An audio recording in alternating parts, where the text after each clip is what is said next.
Broadcast is now starting. All attendees are in listen-only mode. Hello, everyone. I see that there's more than 100 attendees and it's rising pretty quickly, so let's begin. First off, I'm Diane Frendak. I'm the Director of Membership Services at the AAS, and I'd like to welcome you today to our panel discussion about careers in aerospace. I'd like to thank Kristen, Victoria, and John in advance for their willingness to share their career journeys with you. The Society appreciates your commitment to our community of scientists. All right, before we begin, I have two general webinar items for you. First, everyone in this webinar is in listen-only mode. However, we do encourage your participation. Please share your questions by typing them in the questions pane in the control panel. We will collect your questions for a Q&A during the presentation. Second, if you missed something during today's discussion, do not worry. This webinar is being recorded and will be posted on the AAS website and to our YouTube channel within the next week. Okay, let's see. Just a quick note on the upcoming AAS winter meeting and its deadlines. We invite you to share your research. The abstract deadline, which is a very hard deadline, is coming. It's less than a month away. And if you decide to compete in the Chambliss poster competition, you must be a member to be eligible. Memberships are rather cheap. Graduates, it's $70. For undergrads, it's $40. And if you join now, you'll get 16 months of membership for the price of 12 months. As a reminder, the virtual meeting will be held in January 2021. And now let me introduce our moderator, Elena G. Levine. Elena is an award-winning entrepreneur, STEM career consultant, science journalist, professional speaker, and corporate comedian. Her book, Networking for Nerds, has the honor of being named one of the top 5 books of 2015 by Physics Today magazine. She writes Your Unicorn Career, a careers column for science careers, about finding your professional bliss, and is a frequent speaker for the AAS. Elena, thank you so much for leading the discussion today. The floor is yours. Thank you so much, Diane, and thank you to all of the astronomers, astrophysicists, space-educated professionals, and universal nerds and geeks from around the world, from around the galaxy, from multiple star systems, and of course the multiverse as well. We welcome you all.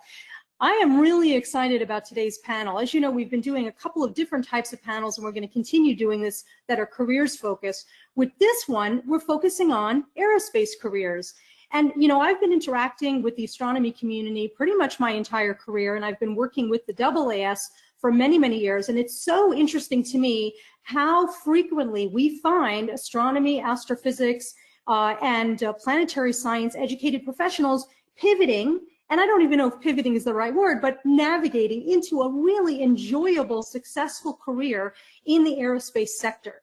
And so what we're going to talk about today with this really amazing all-star panel that we've put together for your benefit, we're going to be talking about how to actually pursue those careers. What are those careers? We want to delve into the diversity of those opportunities and the diversity of organizations that hire astronomy educated professionals like you.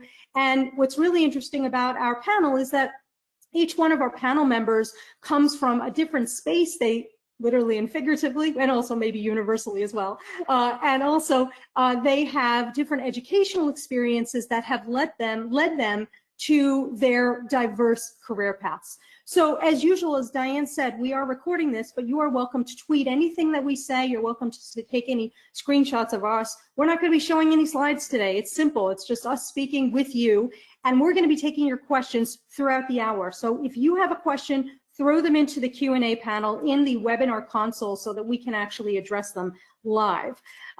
You're welcome to connect with any of us on LinkedIn or to contact us. With that in mind, let me introduce the panel, and then I'm going to take this slide down. I'll bring it back later so that you'll have everybody's information. So I'm really excited to welcome my amazing colleagues, John Ehrenberg of Northrop Grumman Corporation. Welcome, John. Thanks for being here. I'd like to welcome Victoria Carter-Cortez, a space strategy consultant with PwC. This is going to be really interesting. Thank you for being here, Victoria. And of course, I am especially excited to welcome my colleague, Kristen Shahade, who is part of the Space Generation Advisory Council of Ball Aerospace. So welcome, everyone. Very excited for you to be here. I'd like to start, if I can ask each member of the panel, tell us a little bit, give us the 2-minute career journey, what you studied, how you migrated into aerospace, and what it is that you do right now. And Kristen, why don't we go ahead and start with you first, please? Great. Thank you so much. So yes, I'm Kristen Shahade. I got my astrophysics bachelor's degree from Florida Institute of Technology back in 2015. I was researching exoplanets, and I had the opportunity to do an REU at Space Telescope Science Institute, where I was reducing Hubble data, and researching was such a blast. During my time at school, I also was able to be an educator for Kennedy Space Center, and I also worked with a grassroots organization for space policy. So I was really interested in a lot of different things in space. And so finally, during my research one-on-one with my advisor at the time, he told me about this world of aerospace. He said, Kristen, you seem to be interested in a lot of stuff. Why not try aerospace? And then you could go back to grad school if that career pursues you that way. And so immediately I got a job with Lockheed Martin Missiles and Fire Control, learned a lot of great engineering skills, but wanted to then apply them to satellites and telescopes, and managed to then run into the group Space Generation Advisory Council, which runs all kinds of events around the world. And they had one in the United States, and I was able to meet people from Ball Aerospace there. And they pretty much scooped me right away with this interest in engineering and wanting to work on satellites. And it's been 4 years now at Ball Aerospace, and I'm finally now also going back to graduate school. I'm at University of North Dakota pursuing my degree. And at Ball Aerospace, I'm currently a systems engineer. Right now, I'm building this really cool data set that our microwave radiometer is going to see, and it's going to help us use a lot of cool instruments for our great big weather program at Ball Aerospace. And so that's the bit about me. Thanks, Kristen. And what are you getting your advanced degree in? It's space studies right now at University of North Dakota. So it'll be what, a master's or a PhD or both? Right now it's the master's. It could turn into a PhD, we'll have to see. Excellent, thank you. I'm really interested to hear how that is going to help transform your perspective and take you to the next level of what you want to do in your career. Victoria, tell us a little bit about your journey and what you do right now. And it's really interesting because one of the reasons I was especially excited to have you on the panel is that oftentimes at AAS meetings, when we hear from people who work in the aerospace community, we don't necessarily hear from people who work for consulting firms like PwC, like others, who are working in this sector, but working for the consulting agencies or the consulting firms. So I really want to hear about what you do. Please give us your story.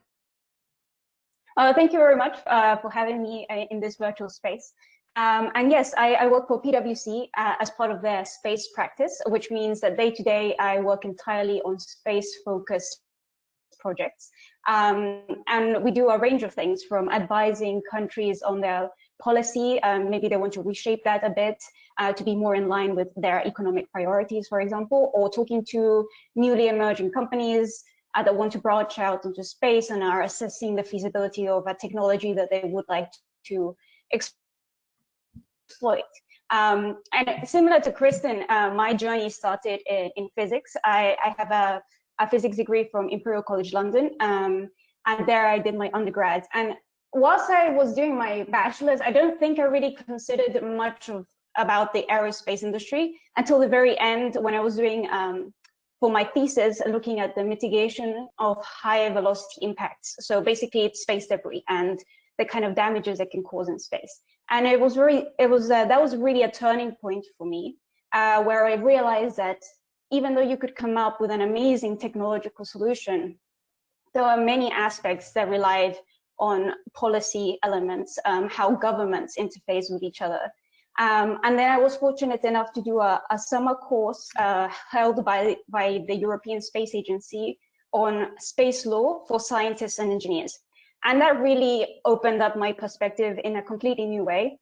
I went on to do a master's degree in astrophysics, exploring, Jupiter like auroral activity on Jupiter in the X-ray wavelength, but I still had a little bit of that sense of the need for interdisciplinary work. And that led me on to do a program with the European Space Agency, which takes first graduates to work for them for a year or two. And that's when I moved across the Atlantic to DC and got to see how the ESA, the European Space Agency, interfaces with NASA and doing exclusively space policy. And so, I mean, there was some of these things which then, as I was wrapping up this graduate placement, if you like, led me to decide to look into consulting because there I found the convergence of many things, you know, technology, policy, and economics and business side of the industry. And I think it's important sometimes to take a step back and try and get the big picture of what's happening in aerospace. So yeah, that's a little bit of my story. And I'm a little, I'm interested to hear the experience that you had with the European Space Agency. Was that a formal internship program, or what exactly was the nature of that? Right, so the latter one that I mentioned is called a graduate trainee program, whereby you need to have just graduated from a postgraduate degree to apply to work for them. And they launch hundreds of opportunities around towards the end of the year, and you just apply. And I saw the first, and you're only allowed to pick one. And I immediately saw the space policy one, and I said, I'm going to gamble. I don't have a background in policy. I don't have a background in law, but I'm passionate about this. I want to learn more. And yes, this is how it works. Okay, good to know. And I'm so glad you mentioned that, Victoria, about the gamble. I think it's important for us to amplify that for the audience. Gamble. If you think or you're interested in X, go for it. Even if you don't have all the prereqs, even if you don't think you have all the prerequisites or the list of everything that they're requiring, if this is something that you can see yourself wanting to do in your career, go for it. You may end up with a really special opportunity like Victoria did, and I salute you for doing that, Victoria. So, John, can you tell us a little bit about what you do and your career journey to get to where you are today, please? Sure. Let me start with my education because I moved into this field backwards. I started in physics. My master's and PhD are in engineering. I started my career working in my major field of quantum electronics, laser engineering, laser physics. I was hired by TRW to work a very specific laser program a little bit over 31 years ago. I showed up on my very first day and was told that the contract for that particular project hadn't been signed. And so I was assigned for a couple of weeks to go work on an X-ray telescope. Make a long story short, the contract for that laser project was never signed. I spent 9 years on that X-ray telescope. It's now called the Chandra X-ray Observatory. When I exited, I now had my space bona fides, my passport stamped, and of my 31 years at the company, about 27 of them have been on major NASA programs. Chandra, over 12 years on James Webb, finally being the chief engineer. So I'm responsible for the system design, starshade development, 3 decadal mission studies, and countless small mission studies. So I look towards the future. I like to say I get to invent tomorrow and then go build it, specifically in the area of space science. With the reorganization and growth of Northrop, I now have that opportunity to press that experience into planetary and heliophysics and even a wider range of missions. So I'm as excited today, going on my 32nd anniversary, as I was heading into my first. Wow. But that's it in a nutshell. To be able to say that after 32 years is really just extraordinary. I hope we all have that experience. You know, I want to just ask the panelists and just give me a verbal yes or no. Am I right in saying that part of the pleasure of being in this work is that you studied astronomy and physics, you studied astrophysics and so forth, you still get to interface and contribute to the success of astronomical missions, of the field and scholarship of astronomy. Is this a yes for you? Enjoyable? Looks like it. Yeah, that's what I Yes. thought. John, same thing with you, right? Yes, even though you can't see me, Yeah. I'm on radio. But yes, Yeah. I'm nodding up and smiling broadly. Yeah, I knew you were smiling and raising your hand, waving to me. Yes, exactly. All right, we are already getting a few questions, but I would like to just step back for a second. I'd like to ask you if you could share with us how exactly you got your first job. Did you apply and a combination of networking? Was it networking? Was it because you knew people from your graduate work? I want to get some specifics here because I know the audience wants to know that. Who would like to take that first, please? I'll go first. Since I went last, I'll go first this time. My very first job as an engineer was as an intern. I will not tell you the year, but you can probably calculate it. It was a long time ago, back in the days of typewriter written forms, stamps on job applications, and it was the result of an application and a network opportunity. So I got that first internship as a result of knowing where to send an application. That summer job turned into a year-round internship, which then turned into an industrial fellowship. So I actually wound up working my way through the last part of my undergraduate and graduate school. And as a result of another networking opportunity, I actually got to work in the policy field for the last 3 years of graduate school. So I was working more than full-time and going to school full-time, but taking advantage of those opportunities in my career. Good to know. Kristen, how about you, please? Yeah, so my first job was with Lockheed Martin. It was kind of interesting because Lockheed Martin was having an on-campus recruiting event, mostly targeted to the engineering community at my school. And I had a lot of engineering friends at the time, and they said, just come with us, it's a thing to do.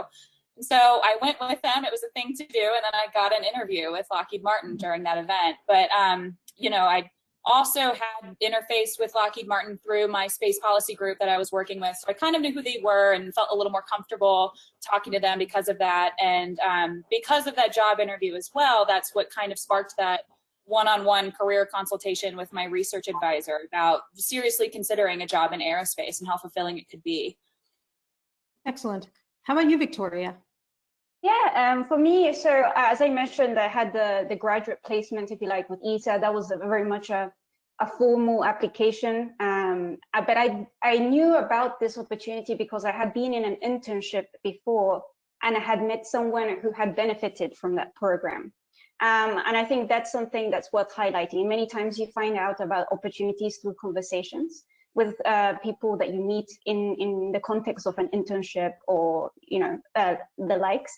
And for PwC in particular, I was actually wrapping up the graduate placement, very much aware that I needed to find my next steps.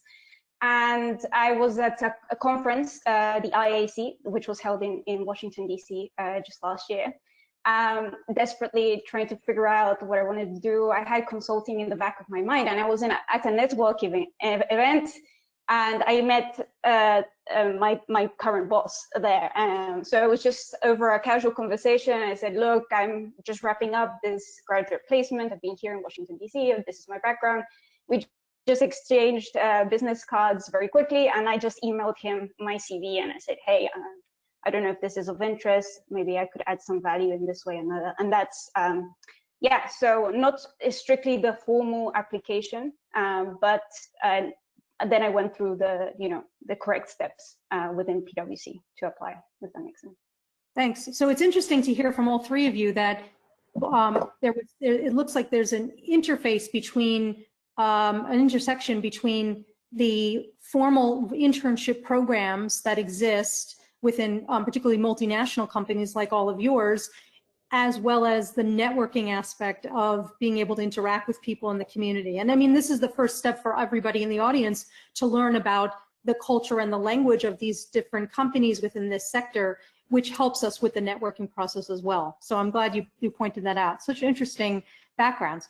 We've gotten a few questions from a few people about international students and international opportunities within the aerospace sector and within your organizations in particular. So Manish wants to know about the opportunities for international students in the aerospace and space industry, particularly for international students.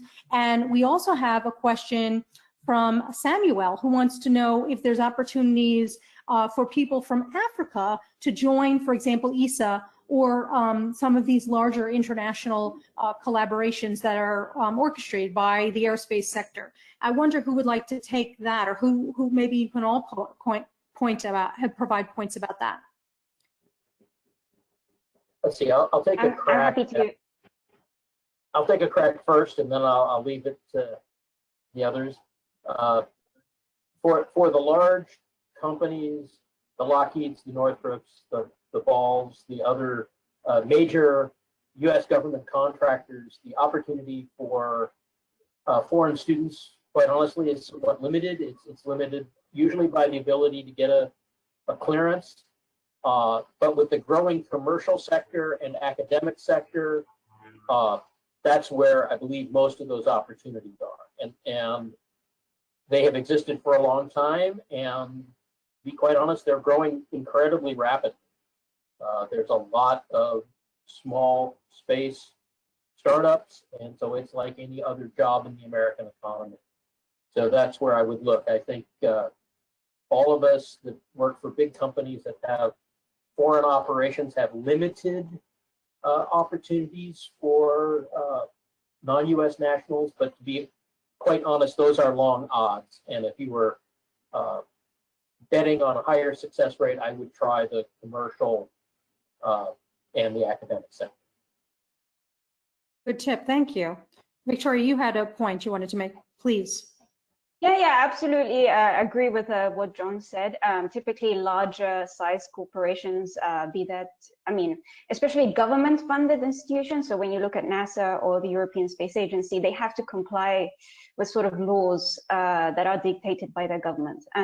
So for NASA, that would be that mostly, you know, someone with a residency or a citizenship can work for them. And likewise with the European Space Agency, for access to many of those programs, the citizenship of a member state is required.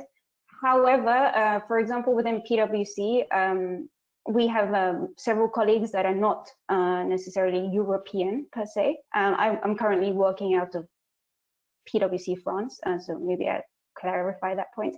And so in cases, when you make a case for yourself, I mean, if your ability is what the team needs, then there are opportunities for the relevant paperwork to be brought about so that people from other nations can participate.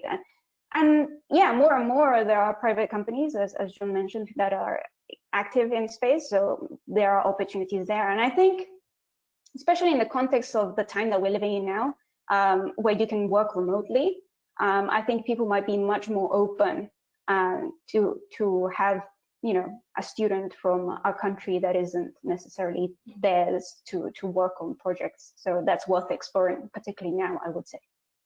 And it's the networking, again, that can help to facilitate that, right? Especially if we're talking about informal collabs. Yeah, I thought so. Kristen, did you have anything you wanted to add? Yeah, I just want to second again what John said and Victoria, because it is really imperative to, as a student, be networking. I've seen a lot of colleagues my age and with my similar background get really interesting opportunities because they've networked, they've gone to conferences that maybe aren't typically in the astrophysics astronomy circuit, and they've met really fascinating people. And you can even meet people that are at the Lockheeds, the Northrops, the Balls, and they'll even actually connect you with the people that they know are actively seeking international students. And so it's really important to network and make sure that just about everyone knows how great you are. And how committed you are to the sector in any way to be able to contribute to it. Thanks so much. Very important point. Again, underlying that point about networking really helps a lot. So we got an interesting question, and I'm not going to say this person's name because it's unique, but I know him. Hi, S. So S asks, I'm a mid-career astronomer, and I'm looking to make a transition into the aerospace industry now, but I am concerned that my late age, or I would imagine to extrapolate late level of career, may be a hindrance to an HR recruiter. What is some advice or guidance that you would be able to offer somebody who is not fresh out of their degree or their postdoc? Here, I'll make it simple. Send me your resume. How's that? Sending your resume. We're looking for people across the experience, age, and all diversity criteria.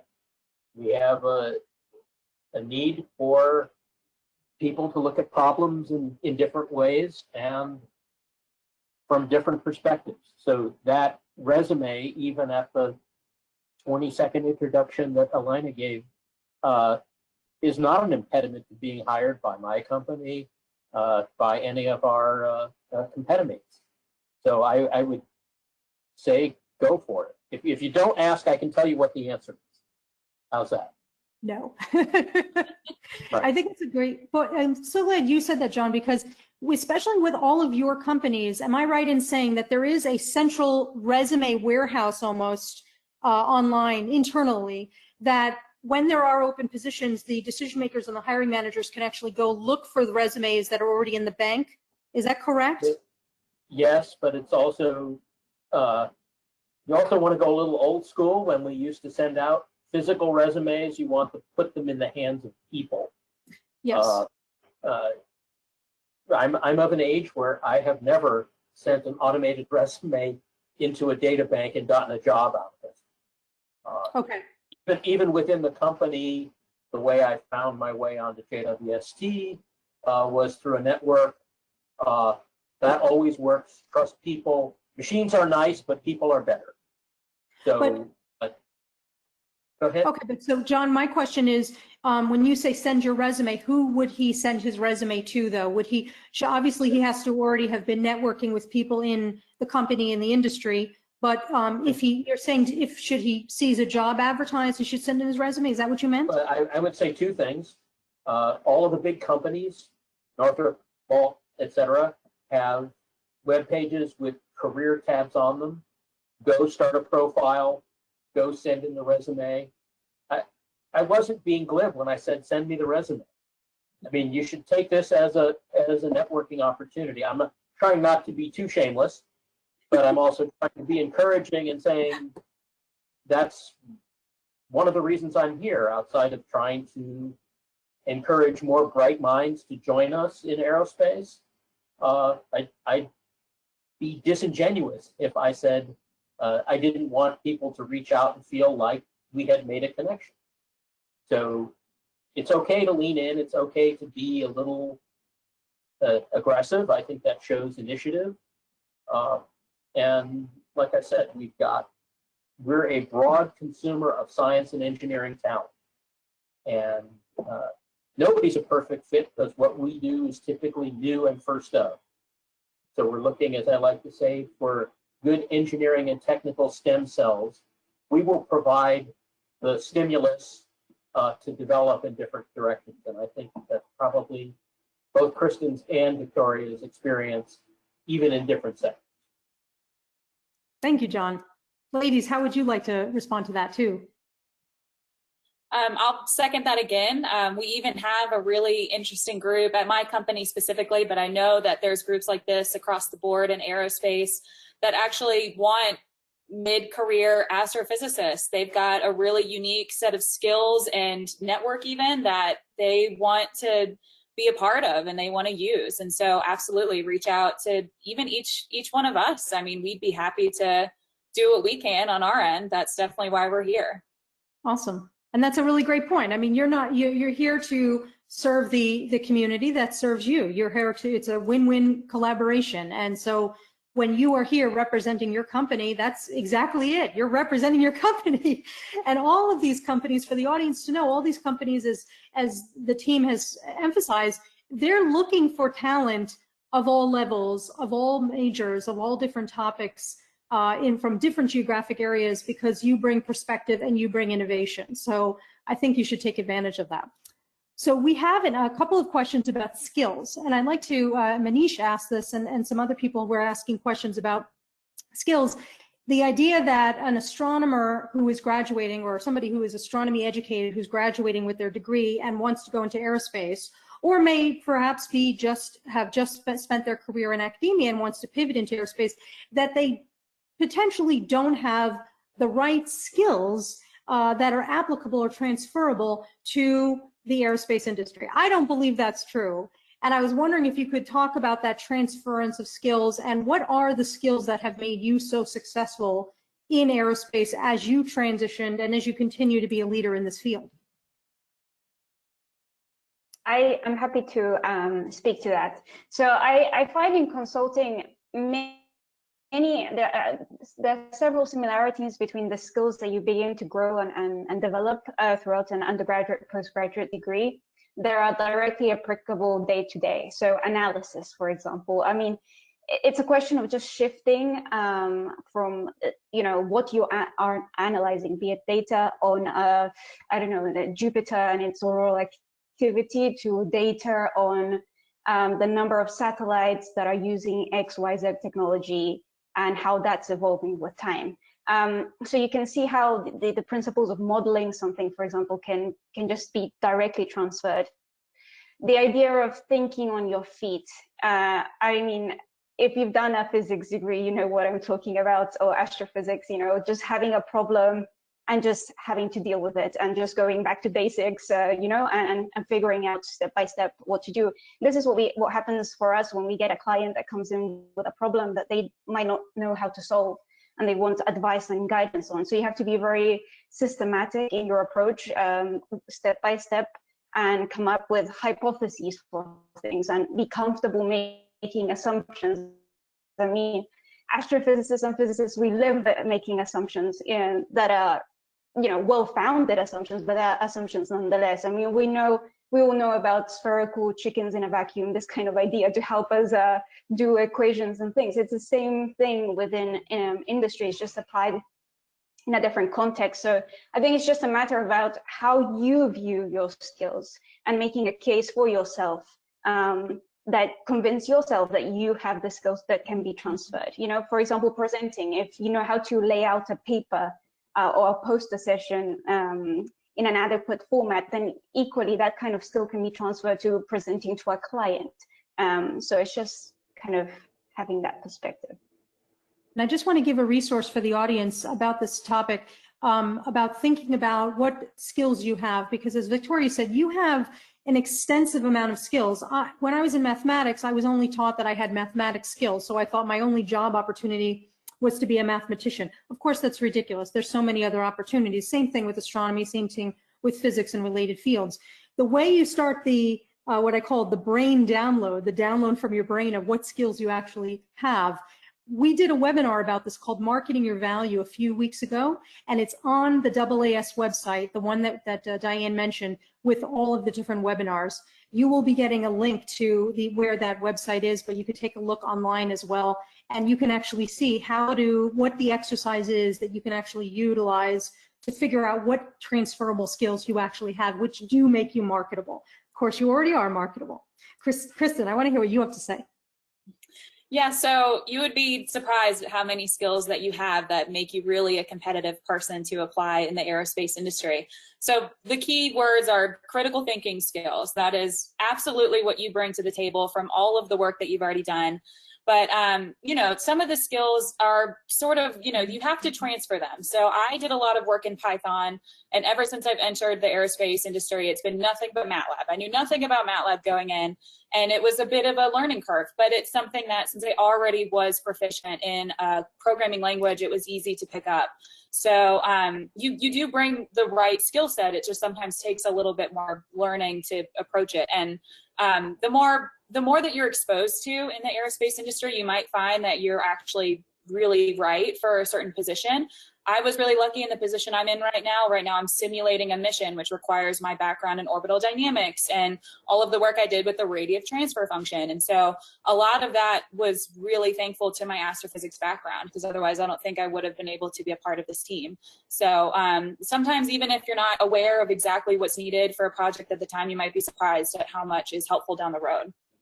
And a lot of that information will come from the networking. And some people are asking about that. I'm going to hold off on that point in it for a moment. I will come back to the team about that. John, do you have any thoughts about the skills issue? Let's see. I think both Kristen and Victoria kind of hit it right on the head. I'm going to take a little bit more abstract view. Most everybody here has got a physics background. Think about how you're trained as a physics student. A blank page is not terrifying. It's an opportunity, right? When we see a problem, we draw a picture. We assume, at least in the United States, it's spherical cows. Maybe in Europe, it's chickens. But you begin to bootstrap an answer, and you do it with a particular rigor of starting from physical principles. And the one value of the physics trained engineer is that's not terrifying, right? A formally, traditionally trained engineer will approach a problem from a different perspective, and it is that diversity of thought that is incredibly valuable, right? So educationally, you bring up this diversity of approach to problem solution, and there are bits and pieces of skills and training, programming, data analysis, most importantly, the ability to pick up a technical paper and absorb it and learn something new. These are all bedrock of astronomy and physics skills. So you have them. It's true. Most aerospace companies are not worried about polarization of photons coming off of object X, Y, or Z. That's not directly applicable, but the process by which you gained that knowledge is. And so I would, as you think about what you have in terms of marketing, I would kind of back up and think that way. It's also worth reading a couple of books about the development of some missions and how somebody kind of came in from left field with an idea to give you an idea of how to speak, I'll call it customer, because that's another value that an astronomer brings to aerospace. When we have to go out and market to scientists, you have to be able to communicate to scientists, so you have to use that particular language. So the ability of understanding technical jargon is also valuable, depending on the particular question. I want to ask a follow-up question to the panel. If you were evaluating a resume, and I think let me take a side note here. You do want resumes, right? You don't want CVs. You do not want curriculum vitae. Is that correct? I mean, I don't draw a big distinction. Whatever you think best represents your experience and your skills, I'll read whatever I get and then say, oh, this person might be a good fit, or whatever it happens to be. I think that's something in industry that I would regard as a hair split, whether it's a resume or a CV. Clearly, I want some narrative that says, hey, I've done this and that.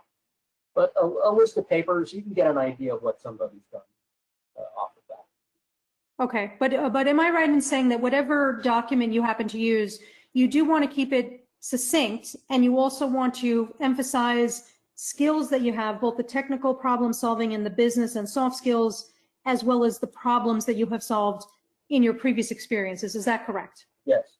Yes. Okay. And in that respect, the soft skills are important. Okay. I was an Eagle Scout, or I was captain of my Division I gymnastics team. That kind of stuff goes a long way. Great, everybody's got 30 or 40 papers, right? But it's the other things. When you come in the industry, this is a team sport. You can be the smartest person in the world, but if you don't have the soft skills to integrate the team, you're not as useful as someone maybe a little less skilled, and I'm doing the air quotes, you can't see it, but just fly into a team and is willing to do anything to make the team successful. Yes. So I need to have a little bit about you, the person, on that piece of paper, and how you choose to do it. I think the format's irrelevant. So you kind of answered my question, which I want to throw to the ladies, which is, what if you were looking at a resume right now to potentially hire somebody onto your team or suggest that a colleague of yours consider them for as a candidate for a position. What is, for example, a wish list of a specific, like maybe 2 specific skills that you would like to see listed, and an example of an experience, like what John said, like being the captain of a sports team or being involved in the community in a leadership role. Kristen, what would you wish to see in terms of the 2 skills and in terms of the experience, an example of an experience? Mm-hmm. So specifically what I always look for right off the bat is programming experience. Typically a lot of physics backgrounds have programming experience or something similar to it, whether or not it's actual programming experience. Did you actually do a project at school, and can you tell me about it? That's specifically what I'm looking for. And, you know, in terms of kind of also another experience, I would say I love looking for people that have had a presentation of some kind. It doesn't necessarily have to be at a conference. I mean, schools offer presentations all the time, but I like to see that you presented something that you're working on, whether it is research or whether it is a project that you're doing for class, and people asked you questions and you were able to get through that, basically, because that's a big part of the aerospace industry, is being able to say, this is the work I'm doing and this is why, and being able to answer those questions. So that's specifically what I'm looking for in resumes. I'm so glad you said that, because we just got a question. It must have come in just exactly as you were talking. Ashita wanted to know, do undergraduate projects play a role in making you competitive? So you just answered that. Victoria, what does your wish list look like on a resume? I think it varies, you know, slightly with the field that you're working in within aerospace, because aerospace is quite broad. So specifically for strategy consulting, I would say there are 2 things, especially if you don't come from a business background or a policy background per se, from your formal education, is to show that you have gone to make efforts to educate yourself in this matter and to be aware of these contexts. And showing that in any way possible. There are various avenues through which you can do that. There are several organizations, Kristen mentioned SGAC, there are various ways of getting involved as a young professional and to find out more about these things. And on the other side, I would say something that I think is very important as young professionals is to show interest beyond your field in a more generic sense. So if you are working as a volunteer in an association where you meet people from different cultures and backgrounds to your own, I think that's a very valuable asset. For us, for example, our team is very diverse. The company is quite diverse, but also the clients that we work for are from all corners of the globe. So you're really having the ability and acumen to interface with people from different cultures and backgrounds. This is a very important asset, I would say. Great point. Thank you. So I want to ask you all, what exactly do you do? So the way I would like you to answer this, because I think some people are asking this and I think it's still not exactly clear. If you could tell us what the macro problem was that you were hired to solve, and maybe give us an example of, I can't ask you what is a typical day or a typical week, because I know that that changes every day, every week, every nanosecond. But maybe you could give us an example of, let's say, the last 5 tasks or types of tasks, the last 5 that you did in the last few weeks. Victoria, why don't we start with you, please? What do you do? So that's actually quite a tricky question for a consultant, because it really does change very rapidly with time. So I think that's one of the biggest appeals of the job, honestly, is that you get a large amount of exposure in quick succession to a lot of what is happening in the space industry. And it can go, everywhere and anywhere from Earth observation related stuff. So maybe, for example, a private company is exploring new avenues in terms of the spectrum that they want to target for their services, and you need to let them know if this is a suitable market for them to pursue. And you have a fixed amount of time to do it in, and it's go, but then, we've been working on other things like governments that come from major players, we could say, in the space industry, and they say, hey, I want to reshape my space policy. It's not directly in line with my country's priorities, my country's needs. Can you help me refocus, reshape this? So really, for me, it's that, or assessing potential, activities I don't know, the moon is something very attractive to many at the moment, as we all know. So, you know, what would business look like on the moon going forward? And so you're really challenged to think outside the box. You know, this is uncharted territory. And so, yeah, I don't know if that really answers the question. The answer is a lot of things, basically. I think it's a helpful guide. I mean, the point is that in your type of company specifically, but I actually suspect that Kristen and John are going to answer this in the same way. But in the consulting industry, I mean, because you have so many different types of clients and you're working with different types of stakeholders and colleagues, the tasks change so rapidly, so often. And the focus changes too, right? Yeah, indeed. So as I said, you know, if you have a client that's a private company, maybe small, medium size, that's entirely different to working for a company that's a big established player in the space arena. And then, of course, governments or the likes of the European Commission, for example, and looking at socioeconomic impact assessments of a space program. And it's really fascinating because you get to help and support and shape the way these things will be executed. And you can say, okay, we made sure that for every euro that is spent or every dollar that is spent on this space activity, we get the best return on investment for citizens, effectively. So, yeah. And Victoria, just to clarify, do you work on multiple clients, multiple projects at the same time, or do you typically get assigned to one project, one client, and then shift off after it's time to do so? Yeah, so in the ideal case, I think most of us would love to just have one focus at one time, but it tends to be perhaps one or two. And in addition, there's a lot of, you know, replies to tenders that we're actively pursuing. So new projects that will emerge. And there, you know, it's like writing a research proposal, you know, give me, we are suitably equipped to answer the needs of your government or your company and so on. So, yeah. Yes. Thank you. Kristen, what do you do? So when I was hired, I basically, because I was just applying because I wanted to be an engineer in the space industry, Ball basically said, we want projects and we want to make them fly and we want to make them successful. So here, start from the ground up. And so what I did was I actually worked on a proposal for the satellite that I'm on right now, which is basically just like really intense, quick grant writing for 30 days, working with a whole team of what's the best possible solution, you know, doing the whole cost analysis and all of that.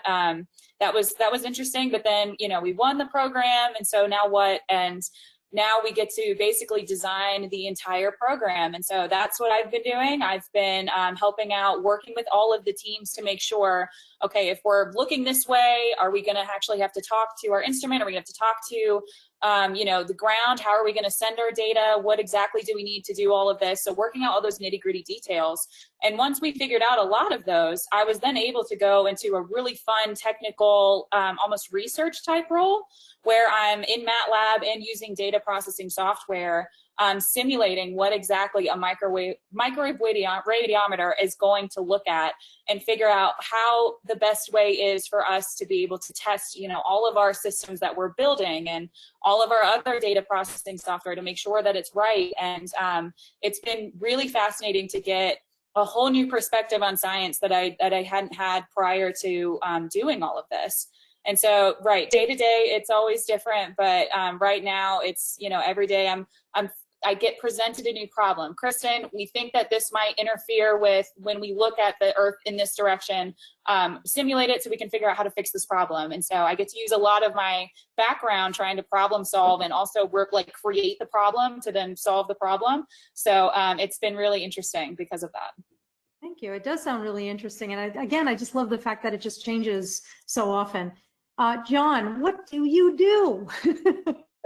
That's always a good question. As a more senior member of the community, I'm assigned a wider range of responsibilities, and my own personality is I like to work from the micro to the macro. So currently, for the upcoming potential MidX mission opportunities, I'm working on a number of teams to develop missions or to work on specific technological offerings from our company to potential teammates. So that ranges from the minute to the mega. I have a little bit of my own research in how to actually design these missions to cost, which has flowed over to things like understanding how to manufacture the mirrors for the Lynx decadal mission study. A review for a large program. I'm also involved in editing a special issue of JADIS for Starshade, as well as writing other journal articles. I'm also doing performance reviews because it's that time of year, and I have people that I've worked with or have worked for me, so that is part of my daily responsibility. And additionally, I have a number of non-space technology related activities going on, both from my laser background, but advanced manufacturing and contamination, both areas I have interest and experience with. So in my particular job as chief engineer for future space missions, I kind of get to go stick my fingers wherever I can be helpful or think I need it to do my job. So as a senior member of the staff, I get a fair amount of freedom. When I was a more junior member, my job responsibilities were a little bit more strictly set out. But when you get to be more senior, you're supposed to be a little bit more self-guided. Sounds good. Thank you, John. We got an interesting question from Adriana. I just wanted to highlight this because it's relevant for all of us. And her question was that with her background, she has a background in business management. She has a bachelor's in business management. She's currently working towards a bachelor's degree in an astrophysical sciences field. And she wants to know, is it a good idea to mention my business degree on an application, or would this be non-relevant? And if I can speak for the whole team, I would say, Adriana, heck yes, it's relevant. And I'm so glad you brought it to our attention. I see, Kristen, you are shaking your head. Yes, yes, yes. Tell us what you're thinking. You would be amazed how much that helps for a company to see that you've got a business management degree. They want to see, because you would be surprised, even at the junior level, there's always questions coming at you about what's the best way to do this? What's the best cost to do this? Help us innovate this way to solve this problem financially. And so if you've got that on your background, you are really a competitive person to apply. I would highly recommend putting it on there. Thank you. But wouldn't it also, and this kind of goes back to the issue of like projects and volunteer and leadership experiences. I found, like I was president of the Society of Physics Students at my university. I didn't have a formal business background, but I highlighted that as I went on the job market, and it allowed me to get a job offer from Intel. So do these other opportunities, if we share that we've got these business skills from these other opportunities, does it make us more marketable? Is it a wise choice? John, what do you think? Yes, absolutely. And it doesn't have to be leadership, right? Really what, at least when I interview, I'm looking for good technical people that can communicate and integrate into a team.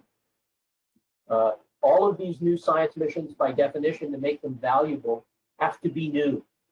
Nobody's exactly trained to do that. So you need to be and have the skills to do new stuff. So it is the ability to speak to somebody that's of a different professional or technical background or age or other experience and communicate effectively across that gap. And you can learn those skills in high school musicals, on the playing field, in the military, in public service, in volunteerism, as the leader of an organization or not. And so part of your requirements on that one page, call it a CV, call it a resume, call it whatever, is to communicate that aspect of who you are to the reader. And it's not just a dry recitation of I took calculus and I took, radiative process in clouds of gas or whatever it's called in Astro 298 and programming. That's great. You need that, but you also need the other parts because you're going to be part of a team. And so however you do that, and there's no one recipe, but to the questioner with the business degree, I would make it very clear that you understand very well cost and schedule are requirements.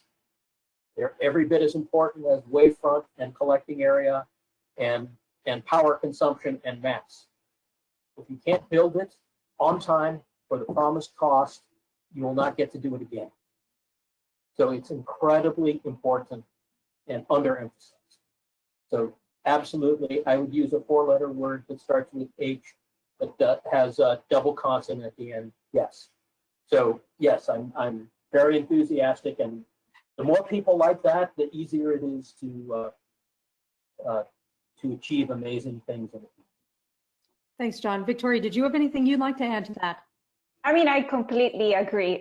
For consulting in particular, I mean, that's a match made in heaven, a business degree and a science background. I mean, honestly, apply already. I wouldn't hold back at all. No, it's great. And I think that also makes you a better, more holistic young professional in the industry. And so it doesn't really matter whether you go into, more engineering focused company or consulting or any other subsections of aerospace, but having awareness of what business means and how that can be applied in the context that you will be working in makes you a very valuable asset, either from the beginning or in the future. So never be shy about whatever qualifications, whatever experience you've had. So if you've been a treasurer, for example, handling money it doesn't matter, I always say that things come from small beginnings. So never be shy to show that and to reflect the kind of experience that you've had. Early on in my career, because when I started at the University of Arizona, I was elected treasurer of the astronomy club, which meant that they gave me $60 in cash and told me to hold it for the year. So that was my treasurer experience. So I knew how to deal with money. We are down to our last few minutes. We have 3 minutes and less than 50 seconds. I want to ask the team, give us your 1-minute advice, your last-minute thought about what we should be thinking about, no matter where we are in our education or career, how we can potentially position ourselves for success in aerospace. Victoria, let's start with you, please. Yeah, so I've heard a lot of people talk about mentors and sponsors generally, but I would say that for me, something that's helped me is to have a focus of being sort of your own advocate in a way. No one knows your life experience, your qualifications, your journey better than your own self. And so don't be shy. Don't feel, or don't compare yourself to other people. Just, focus on you and now and where you want to go, and take stock from that. And it doesn't matter if you begin small. Things build up from humble beginnings. So that's what I would say. And that also means sort of, if you're not given an opportunity, find other ways to make it happen. Speak to people, reach out, try and open up doors for yourself. I think that's a valuable lesson that I've learned along my journey. Thank you. And essentially be your own champion. Promote yourself. And that's totally appropriate, because obviously everybody on this panel wants to hire talented astronomers and astronomy educated professionals to work on their teams to solve problems. But how are they going to know that you would be an amazing team member if you're not promoting yourself effectively and appropriately? Kristen, what are your final thoughts? And I'll also add to that, you're more than welcome to ask people what they're looking for. And that way, if you are actually the best suited for that job, because you know what your skills are. And if there's someone that's asking for, hi, we need someone to look at images and figure out what's going on in them, you probably know whether or not you can do that. And so ask the questions to these people that you want to work with, because they're important in order to make sure that you'll be happy there as well. And it's also right, it's never too late to build up your skills and build up your network, most importantly. Absolutely reach out to me when it comes to Space Generation Advisory Council. That was my lead into the space industry. And, I'm running one of the events that I ended up getting my job at. And so it's really important to diversify your network and reach out as much as you can. And there's no such thing as a stupid question. There's no such thing. People want to be asked. And speaking of asking, John, I have a question for you. What's your final piece of advice? So my final piece of advice is, first of all, listen to what my two colleagues have said. I think there's a lot of wisdom there. I'll try to add something unique. If you have a dream of going into aerospace, do it. It's that simple. I found great opportunity in an area of engineering and science that I didn't even know I was interested in, and the opportunity simply presented it, and I went through the door. So don't overplan it. keep your eyes open. There's amazing opportunities in places you don't even know there are places. So when I got the job on the X-ray telescope, I didn't even know how it worked. And now I'm supposedly an expert on such matters. And the act of learning these kinds of things and contributing has led to a very satisfying career. Like I said, I'm as excited to get up and go to work today as I was over 30 years ago. And I want that for you, and you'll find that by going out and opening doors and asking questions and finding opportunities. So best of luck to all of us. I think that's a wonderful way to end our webinar today. I want to thank this amazing panel. Kristen, Victoria, John, you were amazing. Of course, on the screen is everybody's contact information. You're welcome to contact all of us. I want to thank the audience. I want to thank the AAS, of course, Diane and Frendick for your great assistance and friendship. And I wish you all the greatest success in all of your careers here and around the universe. So thank you, everyone. Take care.